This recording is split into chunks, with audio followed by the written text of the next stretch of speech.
Right or Die Show. I am your host, Randi-lee. On today's episode, I am talking to Jacquie Galvin.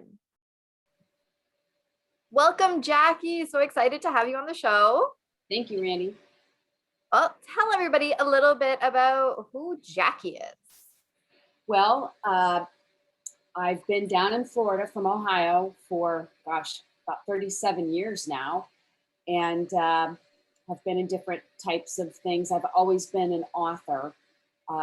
Usually I murder people.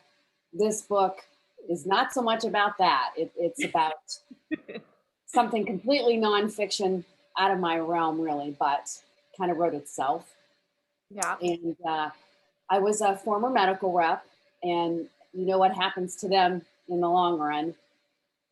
They get bought, and then you are replaced, basically. Which is kind of what happened. I was purchased. Our company was purchased, and my whole division got whacked. So. Oh, geez. All right. Yeah. So I just sort of hung out for a while and didn't quite know what to do, and decided not to go back into that industry. Okay. So it's fine. It's fine. And I think the whole reason was I had lost my son in 2016 to a brainstem tumor, and I think I needed that time. Yeah, definitely. Just needed that time, and there was a book there that he very much wanted to be written, and I had started it when he was in the hospital, and then after he passed, I had to set it down for a bit. And yeah, understandably. Yes. Last year, I had this nudge. He's a very present child. So I wrote the book in about 85 days. Wow. Yeah, he was sitting there poking, mom. Yes, mom. yes. He does still. So, yeah, so there were days I couldn't type fast enough. Just could not type fast enough. And a few people have read it. It's launching on May 27th, which is the 5-year anniversary of his death. And I have had some pre-reads. The launch team, the packets for those people drop on May 10th to sign up to be part of the launch team, which is actually going to be fun, I think. And then a book actually launches on May 27th. So he has been quite present through all of this. Yeah. And the people who have read it in a couple days. A lot of people won, and have said just how much it meant to them. It has, I think, a quality that touches people on all kinds of levels. Yeah. So the basic comment back I've been getting is, this helped me. I think this would help anyone, because it's just so full of things that everyone can relate to. That's so good. And I'll admit, I have not cracked it open yet. Or clicked it open, I suppose. Well, I didn't give you quite enough time maybe to do that. But that's okay. No, it's in my list, and I do look forward to reading it. And sometimes I kind of like getting to know the author first, and then it gives me kind of a different view as I'm reading. And so it's kind of neat that way. Right. Well, I know that it's a book that's obviously has a lot of different meaning to it. Any family can probably read this and go, oh my gosh, that's me. Or somebody who's going through something like a terminal illness can say, is there life after?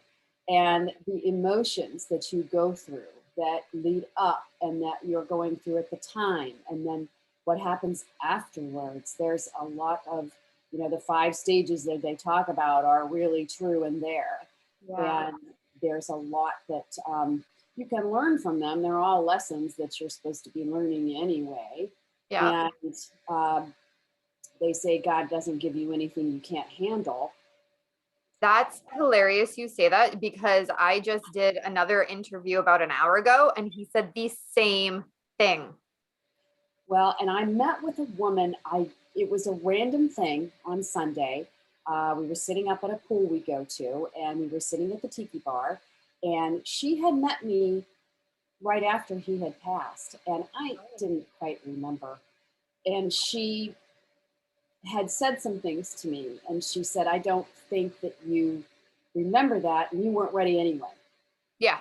So we had quite a long discussion, and she is a medium, like Oh. like Whoopi Goldberg in Ghost, Yep. and it was just crazy, crazy, crazy. Um, he was there the whole time, and she would be talking to me, and he would have a question, and she would give me the question, and we would answer it, and she would say, "Well, he knows what's happening. This was his choice anyway. Mm, He knew he could help you more outside of his physical body than inside." wow. Yeah, and it was very interesting how everything kind of aligned to bring this together. She was supposed to be at Busch Gardens, and we never go there that early. I could have missed her completely, but Yeah. it it all worked out, and she had some very interesting things to say, and the emotions and the mental aspects of all of this are really incredible because there's so much that you don't really understand and you Yeah. don't quite get that is going on unless someone can actually prompt you to look at what is actually happening. Yeah. So it was quite an experience. And I know why this book wrote so fast. He was really pushing. It wasn't Yeah. just me thinking, is he pushing me? He really was pushing me. Yeah. And Wow. the things over time that I have felt like he didn't approve of, I've learned that there's no disapproval. Everything is good. It doesn't matter. It's all good. And some of the signs that I see um, aren't him saying, like he did in life, "Mom, I don't like that," or "Mom," kind of thing, or Yeah. "Why did you do it that way?" or, kind of thing. Yeah. That's not happening anymore. It's all good. Mhm. And I have to learn how to read those signs better now. But it was very difficult. They say year 3 is the toughest, which Really? it I have to agree with that. We're on year 5 now, and year 3 really was the toughest. Oh. All right, Um, so can we take it back then to 2016 and let's go through the last, I guess, 5 years of dealing with this. I can't even imagine having to go through that. So you're going to have to use some pretty descriptive words, which I'm sure you're totally capable of using, and take us take us through these stages of grief that you've had to kind of pass through. well, there is in the book, you will laugh, you will Okay. cry, you will get angry, and you'll be shocked at some things. And that's kind of what we were going through while we were in the hospital. One of the shocking things was my ex-husband was fired from his job Oh during no. during this whole process. So when it came time for the funeral, there's, in fact, the woman I go to for nails and things said to me, she was doing my toes right before the funeral, and she said, "What happens to you when it all goes quiet?" And I had actually thought about that, but I wasn't going to voice it. And out of her mouth, it came. And I said, "I've actually been thinking about that, and I don't know. I imagine a day comes when that happens." And it did. It did. Okay. But I had been surrounded by so many people. But after a time, the people go away, and you have to be left with yourself and the things that are happening to you Mhm. emotionally while you're trying to process all this. The sense of shock lasts for way longer than I ever thought. Uh, Yeah. it's longer term than I thought. I mean, I was still in shock, I think, for a year after Wow. that happened. And I had time to process it, but I didn't, because when we spread his ashes in one of his favorite places, my sister said, my ex-husband Ray is not going home. And I said, what does that mean? And she said, he's moving back home. So he was in a rough spot. I had more time with Grant, I think.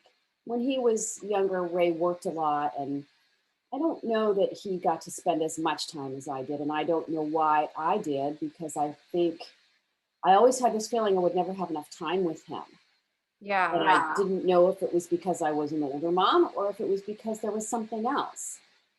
And underneath, it was something else. But he moved back home. So my boyfriend, Mark, and Ray and I lived together in the house. Been kind of strange. It was interesting. Those two get along great. Oh, okay. Well, that's good. Yeah, they get along great. So it was an old 1926 Spanish house with indoor, inner main house and a guest house. Oh, okay. So Ray lived in the guest house. And, usually every evening we would cook and have dinner, watch TV, and then everybody go to bed. Not together, but in their separate places. And there was always kids in and out of there all the time, because Grant's friends still come around. Okay. Well, that's So, nice, right? yes. So I don't have a child, but I definitely have children. Even though they're now 24 and 25, and getting to be their own people and families, and a couple marriages, couple babies. Yeah. It's funny because all those sleepovers in middle school are just, you think, wow, that wasn't very long ago. Yeah. But I think it was good for the three of us to be together. It was a comfort that was needed and a support that was good. It's tough to go through. I didn't know he had one final bleed. We thought it was something else, but it was a tumor in the end, what they thought it might have been in the beginning. Oh, okay. And so we went through all of the back and forth, and he's doing great. Not now. He had a stroke, which led us to go to the hospital. I came home on a Friday evening and he said, Mom, I think I've had a stroke. Wow. And I looked at him, I couldn't argue, because he looked like he'd had a stroke. His gait was off, his face was drooping, his speech was slurred. And he and his friend were sitting on the couch Googling stroke symptoms. Yeah. And I said, okay, let's go. Wow. And he did not leave the hospital after that. He moved to a different hospital at one point. Yeah. And a week in one hospital, then they sent him to rehab. Oh, okay. Work with his stroke deficiencies. But when he got to rehab, he had a heart attack. And he ended up in ICU. Oh, no. And so we had gone out to dinner, and he came back, and I ran into our priest. And he said, hey, I said, what are you doing here? And he said, my mom's had a stroke. And I was up watching the hockey game with her. And he said, what are you doing here? And I said, Grant's behind that door. And he said, has he been anointed? And I said, no. So he came in with all his vestments, and we were lined up. He was having a heart ultrasound to see what capacity he had after the heart attack, which actually had gone down to 10%. So we're lined up by this machine, and Father Len is next to me, and Grant's leaning back in the pillow. And when it was all over, he looked up and he saw Father Len in all his gear, and his eyes popped out of his head. And I thought, oh no, he's going to think he's here for last rites. And I said, Grant, Father Len, we ran into Father Len. His mom had a stroke too. Like stroke victims need company. So I'm thinking that was Hi, dumb. Mom. So, in his incapacitated trouble, he still remembered his etiquette class and leaned up and put his hand out and said, "Well, hi, Father Len, how are you?" And I'm thinking, the kid's in a hospital bed with 10% heart function, and he still remembers his manners. His etiquette teacher would be so proud. Aw. But, these are the things that just went back and forth the whole time. And things like, if I knew this was the last time I would hear his voice, I would have sat and talked to him longer. Those type of things that as you go through time, you think back on, and then you have to stop yourself and say, there's nothing I could do about that. You have to accept that and have the grace to move on, which is, the name of the book is Grace for Grant, Journey with an Old Soul. Because Yeah. that's exactly what he was. I like But, the cover. I was in a bookstore and said, I need colors that are going to be right for this. Yeah. And I saw this, and this typeface we had already picked. And this illustration is from a picture that was taken when we were up in Ohio, and he was standing on a rock Oh. at the edge of Lake Erie. Next thing over is Canada. That'd be I didn't realize until I found the picture a couple years later, I was actually sitting at his feet. Oh. The picture so much, I cut me out of it. Yeah. And it just shows his Zen soul. Yeah. And so the picture wasn't high resolution enough. Oh, okay. Wasn't high resolution enough to use. So I had a designer do an illustration.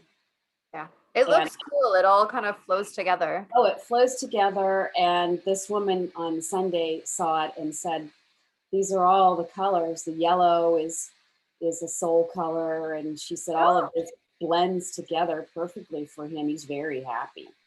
And I said, good. But the 3 years, we lived together for 3 years, the three of us.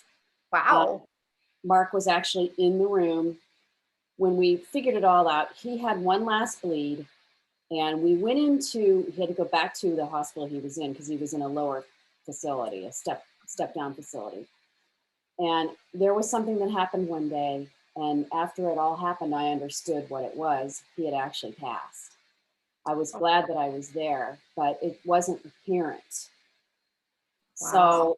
So it was a code blue, but they got him organized, and I thought, okay, here we go.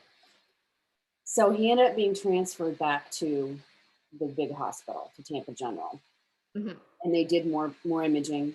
And then they called us into the conference room and I said, I just don't want him to be in pain. And he said, he's not in pain. He passed. Wow. And I was like, what? So the next day we had to go in and turn off the machines. So it was the three of us. Yeah. And then after it was all over, it was still the three of us. Yeah. So, like I said, we were the three of us until July of 2019 when the house sold. Okay. And it was time. I helped renovate my boyfriend's townhome, and Ray went to live with a girlfriend that he had met during that time. I decided to spread Grant's ashes up in North Carolina at a place we always would go to, one of the places he grew up. And so that was it was cathartic in a way. And but then it just kind of seemed like it made it a little bit harder. And the day we did it, I sat down on this rock. And as soon as I sat down on this rock, this blue monarch butterfly joined me. Oh, well, his favorite color was blue. And the woman on Sunday said, well, that was him. They can move into animals really easily. So he wanted to be there for the ceremony. Yeah. He ripped the bag before I could get a chance to really get it done and started going into the creek before I even had a chance to do anything. I was like, the kid can't even wait to get back in the creek. Impatient. So anyway, that was a good thing, but then there was still some ashes left. And when we went for that trip, I told Ray, I have tickets to the Buccaneers and to the Wizard of Oz at the Tampa Theater on Sunday. You have to Oh, take these. I said, you have to take these for me. I don't have time to do anything else with them, which was really easy because he was standing in the kitchen because he lived with me. yeah, yeah. So I said, this is what you have to do. It was a Tuesday. We were leaving on a Thursday. No, it was a Wednesday. We were leaving the next day. And I said, you have to take these tickets. Yeah. So he said, well, I need a date. And I said, well, I have confidence in you. You'll find some date. Well, he did find a date. He went to a party that evening and somebody set him up on a blind date. Well, that's okay And, then. yeah. And that's where he went after we left the house. I always said, when no one else needs this home anymore, it'll be time to go. And Ah, there were kids that were, I wouldn't even be home and they'd sit in the backyard and commune with Grant, made him feel oh, closer to him, I guess. And yeah. I'd come home and they'd be sitting back there. Hi, Mama Galvin. And, I'd get a call from one of them who always called me Mom. Yeah. And he'd say, Mom, where are you? And I'd say, I'm on my way home. Where are you? Oh, wait, you're in the backyard, aren't you? Yeah, just waiting on you. And I said, well, you know where the key is. Let yourself in. And he said, well, I'm talking to Grant. Yeah. Oh, okay. I'll see you when I get home. So Yeah. there were always people in and out of the house. And there was a young lady in 2018, I believe, who needed a place just a room so she could go to massage school and Oh, be close to everything. And we knew her. So I said, well, I guess it's not time yet. There's one last person who needs this house for a home. yeah. So she moved out in October, I guess, of that same year. She moved in March or so. And then at that point, I said, I can feel this coming. You can almost feel something like that. Mhm. So in February, we sold the house. I had to tell all the kids we sold the house. Yeah, Which, don't hang out in the backyard anymore. well, they actually tore it down. Oh, did they? They tore it down, this beautiful 1926 home, and built some huge mansion. Oh, geez. Yeah, my house is like 1920 something. The emotional journey of it, a lot of it's in the book Yeah. about the highs and the lows and the breakdowns and there year 3, I was sitting outside at Christmas time thinking, I really don't want to be here anymore. I'm done. I can go. There's no reason for me to be here. And I had tried therapies. I had tried online. I had tried telephone. I had tried in person.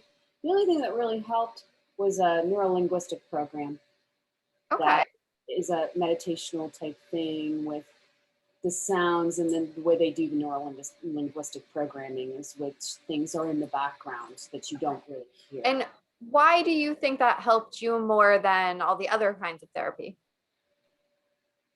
Because neurolinguistic programming, I think, is geared at the negative things that are in your brain and wiping those away, Okay. changing thought patterns to allow more positive brain activity to take place. Okay. And that helped, because sitting and talking about it to somebody who says, well, how does that make you feel, doesn't really help. How does it make you Yeah, feel? hey, Well, what do you mean, how sad, does that make me heartbroken. feel? I'm freaking pissed off. What do you think? Yeah. I want my baby back.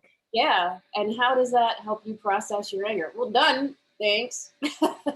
So, and one of the things she also said, I'm having some stomach issues right now, and I tend to hold on to iron. I don't. Okay. Yeah, I have more iron than I should in my body, and your body doesn't excrete iron. Yeah. And the what happens with that is your liver kind of processes your anger along with sugar, alcohol, those things. Yeah. And until you get that to release, those issues don't go away. Mm-hmm. So, you have to work on, she's kind of a shaman and does those medium type of activities, and she can help a person release those things. So those are the type of things that, because the other stuff hasn't worked. Yeah. And too much alcohol didn't work. Mm-hmm. I never really did any drugs. That doesn't Very help good either. thing. Yeah. Yeah, that doesn't do anything except make you tired and listless. And, Yeah. my kids are like, here's some pot. I'm like, okay, so I can eat the refrigerator and then go to sleep. That Yeah. doesn't really help me either. No, that's not going to help you deal with the emotions and the loss. And so this really did help me. And the fact that I know that he is so present, and people say, well, how do you know? And I said, well, it's easy. I mean, things happen. It's Yeah. very easy. Uh, I painted a portrait of him. I was trying to figure this book cover out. And so I painted a portrait that was a paint by numbers. I sent in that picture Mm-hmm. from the cover, and they sent me back a digitally developed paint by numbers to recreate this. Oh, that's kind of So, cool. Oh, that is very cool. Nice. so there's a peace sign kind of in the corner over here. Okay. Yeah. Love peace signs. Okay. Um, that wasn't in the picture I sent them. It is in a couple of other those pictures. My friend imposed it, but it wasn't in the one I sent. Yeah. There it is. Oh, So, you know, that's him. But when I finished it, I said, oh, all good, all done. yeah. And I had the TV on in the background and it shut off like that. And I thought, what is that? Mhm. Uh-oh. So I went upstairs. I had my phone. I had to come back downstairs for something. I dropped it next to Mark. Mhm. I'm going down the stairs and I hear music playing. And I'm thinking, is that my phone? So I come back upstairs and I said, was that my phone? And he said, yeah. And I said, that wasn't my music. And he said, no, it was Grant's. Oh, I shut it off. yeah. And when he was in the hospital, his phone broke. So he had mine for a few days. And Oh, he programmed music into my phone. yeah, yeah. So I went downstairs and he started playing his music on my phone. And I thought, he doesn't like something. The original part of that was really purple, a lot of purple. Okay. So I said, he doesn't like the purple. So I came downstairs and I touched it up, and then I thought he was happier. Well, the woman on Sunday said, no, he liked them both. Oh, He shut off the TV and played his music so he could show his appreciation. And I said, ah, oh, I thought he didn't like it. And she said, no, there's nothing he doesn't like. So my school knew him. He was going to all the reunions since he was 6 months old. oh, wow. Back in 17, and he played in their golf tournaments and he knew everybody. Yeah. And so at the golf tournament in 2017, they honored him. Oh, that's very sweet. Yes. And I had to give a speech. In the middle of my speech, this car alarm goes blaring through over everything. And I'm like, stop, honey, mommy's speaking. And she said, it wasn't because he was mad he couldn't be there. It was the only way he could clap. Yeah. I said, okay.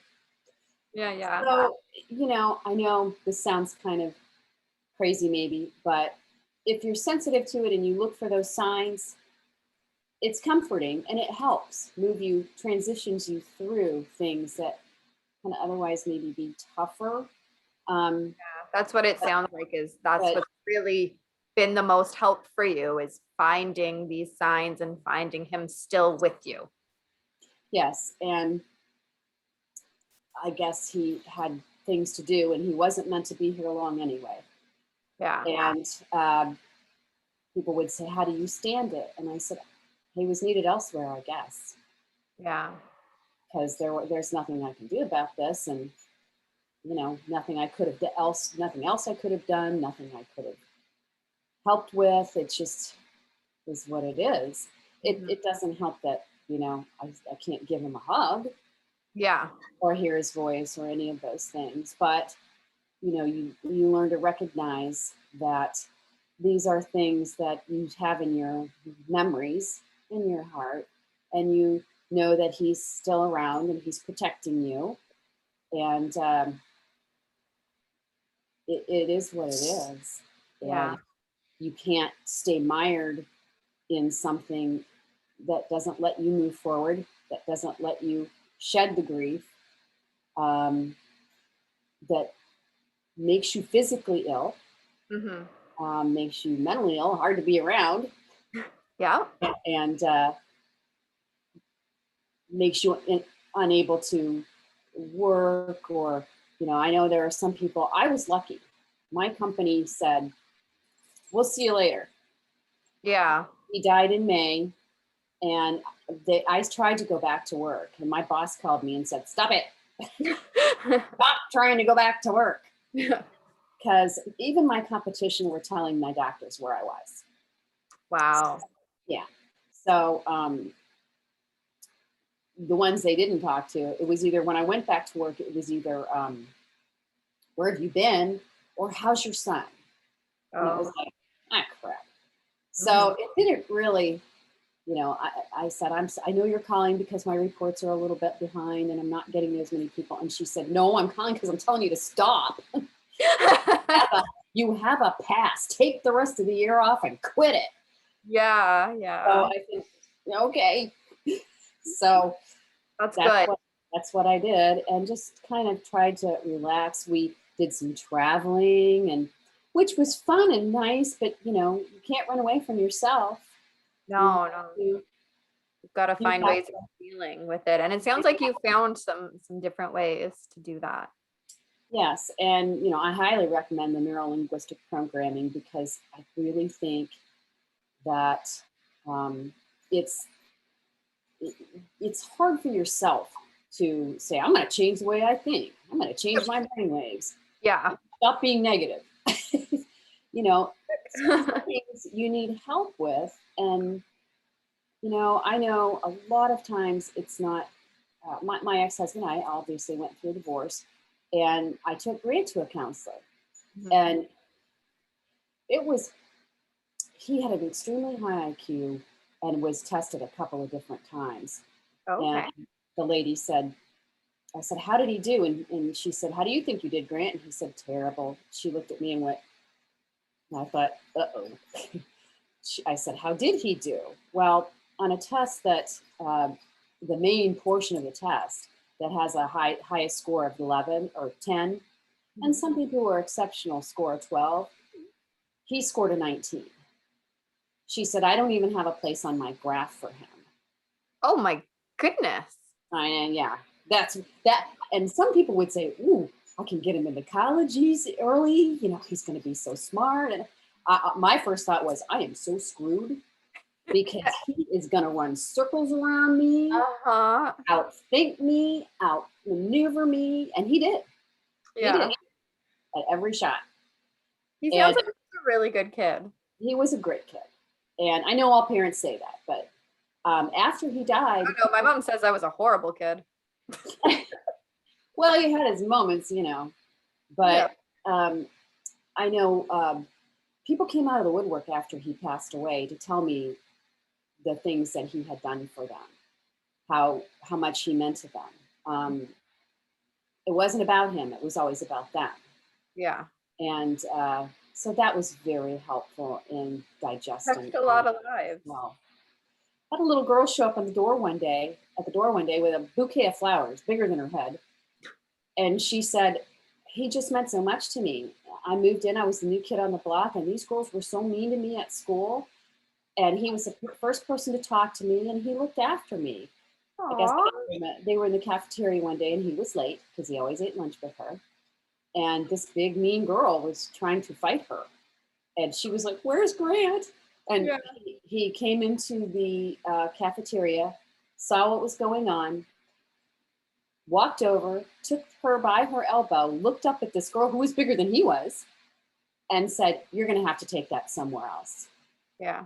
And steered this little girl over to a table and sat down and ate, leaving this big mean girl going, well, I look stupid standing here alone now. He did. That was him. Those were the things that he would do. Yeah. But I also caught him peeing in front of me one day. He was about 16 or 17, and I'm trying to talk to him about something. And I gotta run, Mom, I gotta go. And I said, no, don't you run away from me. We have to work this out. So I was standing on the porch. He was down on the drive, and there was a wall separating us. And he said, okay, fine. So I noticed him doing this. And I'm thinking, what is he? I said, you are peeing while you're talking to me. And he said, Yeah. And I said, well, excuse me. And he said, well, he said, it is what it is, Mom. He said, I had to go. And you had to talk about this. And he said, I have to go. I said, I'm not done. And he's walking down the drive and he looks back and waves. And I said, we're not done here. And he looks at me and he said, that's not entirely true. And got in his car and drove away. And Oh, kids. oh. So, Oh you my know, I remember those stories. And there's a commemorative edition of this book that's in a hardcover. And there's an extra chapter with all those funny little stories in them. Oh, that's wonderful. We are getting to the end of our time. So, what would you tell somebody who is dealing with grief right now and they have no idea what they're going to do? What's your advice to them? Remember that you have no control over a lot of the things that happen. And so trying to control those things is never going to work. It's only going to back you up further. Breathe, find something that works for you, a meditational program, something that is a neuro-linguistic programming. I really think that has made all the difference in the world for me. You know, always speak with friends. If you're happier talking to a counselor, then do that.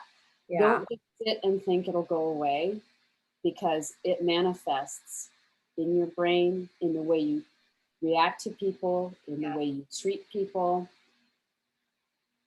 in your work, in your physical health. It will wear down your physical health and open you up to all kinds of diseases. Because what is disease?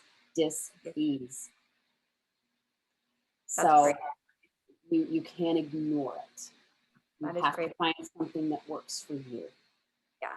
And I love that. Find what works for you, because everybody is different. There's no one program or end all be all for every person. It has to be something that works for you.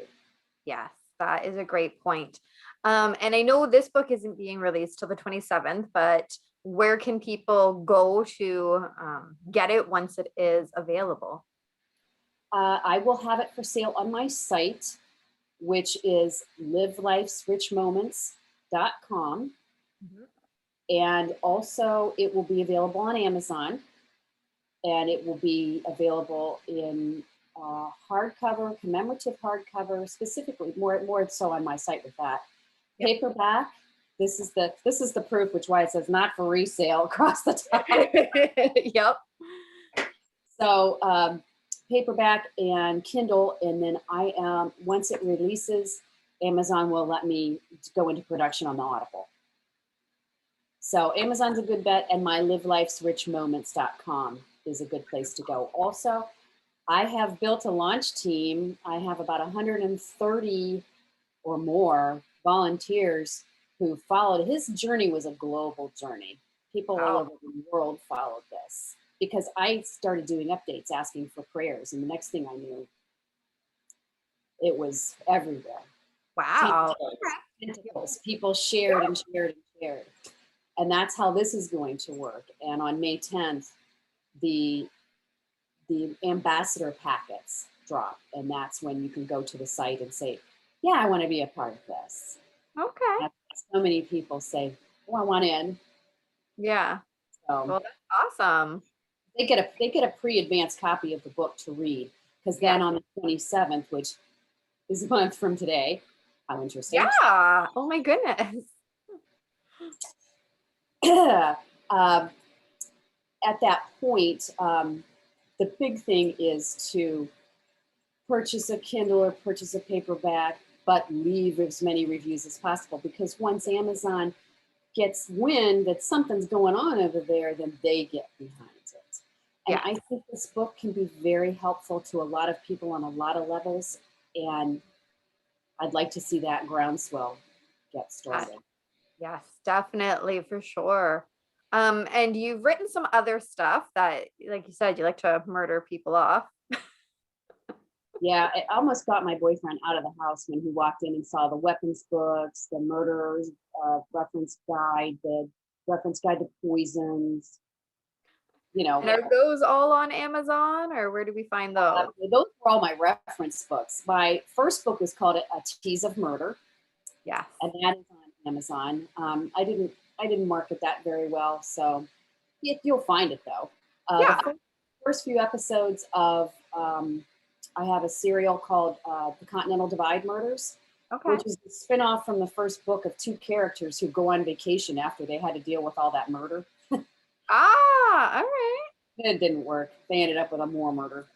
So I'm going to release that probably for Christmas time because all 6 episodes have been finished, but I didn't release them quite properly. So they'll be released around Christmas. I know what I want for Christmas. I love horror and murder and mystery and all that stuff. So yeah, this has everything. This has got humor. This has got murder. This has got mystery. This has got romance. so it sounds like I need it in my life, is what you're saying. Yeah. Yeah. Yes. That was the case. Yes. Yes, Randy. Wonderful. I'm always looking for a real good murder book to read in between all of the other self-help and all the good stuff too. Well, the one thing I didn't tell you is I looked over my phone. My phone popped up at me as we were talking with the time, and the time was 11:11. Oh. Yep. 11:11 is your angels saying, "Hey, I'm here." Yep. Guess what? Wonderful. And where can people find you if they want to follow you? I am on Facebook under Jacquie, Jacquie, Farthing, Farthing, Galvin. And then I also do have a Live Life's Rich Moments page. And I also do have a Tease of Murder page. Oh, nice. On Instagram, Live Life's Rich Moments. Twitter, I believe, is at jgalvin9111. I don't know what happened there. I don't know. But all of those links will be down in the description below, so we can super easy find you, follow you, order those books, and prepare ourselves to get to that book when it drops for May 27th as well. So thank you so much, Jacquie, for being on the show and sharing. I mean, it can't possibly be an easy thing to talk about, but it is so nice that you are so open to share it all. Well, I think that's another thing that helps other people. Yeah, I'm still vertical. So yeah. And I still am able to get up in the morning and put one foot in front of the other. And yeah, that's awesome. So thank you. Thank you. I hope everybody enjoyed that episode. And again, thank you, Jacquie, just for sharing that heartfelt honesty with us. You've been through quite a lot that I definitely would never even imagine what you've been going through. So it's so nice that you are opening up and letting everybody else know, because it's going to help so many people. As well, remember to like all of her links down in the description. Be sure to give her a follow. Hit that like and subscribe button here at the Write or Die channel. And as always, remember that the only way to end the stigma of mental health is to speak openly and honestly.